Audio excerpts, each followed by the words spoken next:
السلام عليكم. باختصار شديد، المزرعة دي طبقا لدراسة الجدوى مع انها المستوى الثاني من منظومة بولونيا عرابي.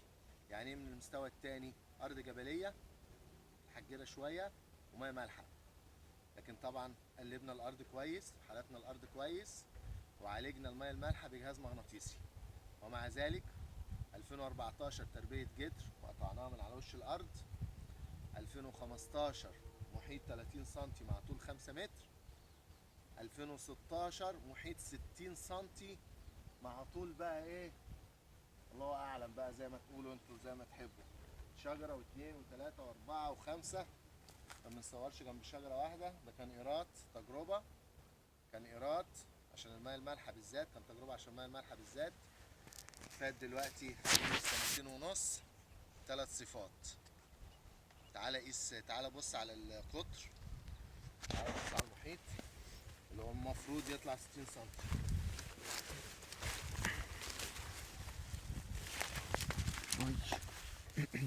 اول سنه قلنا 30 مع طول 5 متر، كام؟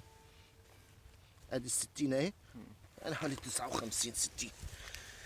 ادي واحده تانية اهي، واحده واثنين وثلاثه.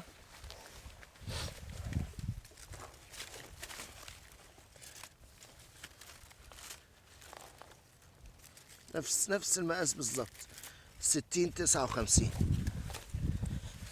من على بعد 10 سنتي.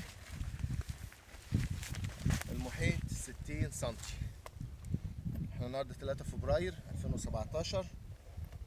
المحيط 60 سنتي، العمر سنتين ونص، 3 صفات: صيف تربية جدر، صيف تربية ساق، ودلوقتي تربية خشب.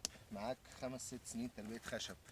دي شجرة انتاج اخشاب بقى، دي كده شجرة انتاج اخشاب. وعيد لك الطول بقى، انا مش عارف اقول لكم الطول بقى الصراحة.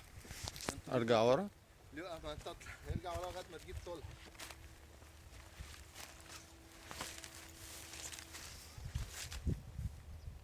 جبت طولها ولا لسه؟ ارجع.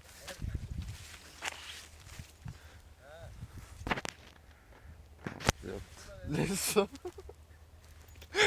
كده بقى مش لازم تجيب الطول كله. كده كله.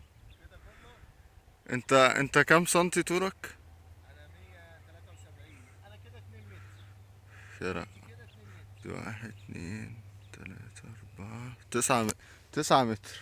كده 2 متر، يعني 8 ممكن. لا 9. في قدك ادي 1 مش 2 مشكلة بقى. 4. هي 7. اهم حاجة ان الساق الاساسية 5 متر. طبعا هي ما بقتش الساق الاساسية.